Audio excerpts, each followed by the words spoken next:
Hey guys, welcome to More Carp Nick, and today I'm going to be talking about three of my favorite things from when I lived in England. Now, this experience for me was actually about 5 years ago.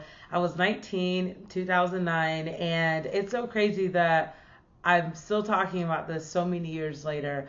At that point in my life, I had never even been out of the country.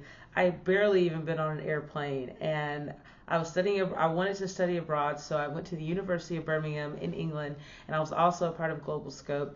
And it was one of those things where it was like a life-changing experience from the moment that the nose of the plane started to land and like the clouds cleared and I saw the houses. I was like, this is going to be amazing. It's going to be a wonderful experience. And I know that sounds like a cliche, but it really was awesome. And I still haven't been back to England, but here I am just reminiscing. So here are a few of my favorite things from that experience. Number one, I love the proximity in England. I love that everything is so close because it's a relatively small country. So if you go to London, but you want to also go to Manchester or Liverpool or Birmingham, where I was, like that's doable. Whereas in the US, you can't really do that. Like if you take a vacation to New York City, it's going to be a lot more money and a lot more time to get to Los Angeles, and it's going to be even more if you want to go to Colorado or to Texas or to the Grand Canyon. So that's one thing that I loved about England as well as other European countries is because they're smaller, you're able to see more and it doesn't cost as much either. And England is also really close to a lot of other European countries. So while I was there, I got the chance to go to Greece and Germany, Italy, Austria, and some other places. And I just love that. I love the proximity. Number two, the shopping. I love shopping in England. At first, I was like, I'm not going to be able to shop here. Everything's going to be so expensive because of the exchange rate from the dollar to the pound.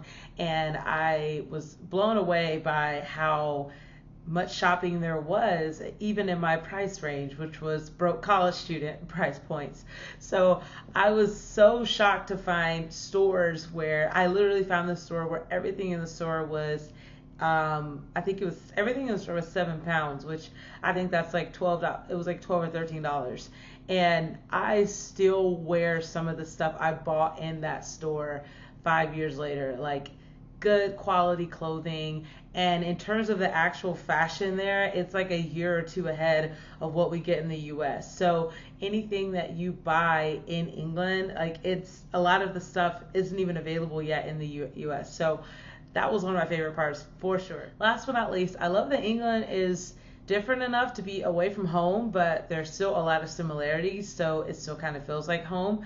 For instance, obviously they speak the English language, and there's just so many things that remind me of home, but at the same time, you know, everyone drives on the other side of the road, so that's different. But I feel like I assimilated relatively well. There never was a moment where I was just like, it was such a cross-cultural experience that I just didn't know what to do with myself. Sure, I had plenty of cross-cultural experiences, but it was all leveled out by familiarity as well as differences, if that makes any sense at all. But yeah, so that's just some of my experience from England. And if you're ever thinking about studying abroad or visiting England or moving to England for a period of time, I was there for about 6 months. Feel free to ask me any questions. I would love to answer, as well as I would love to hear your stories about your travels. And until next time, thank you so much for watching.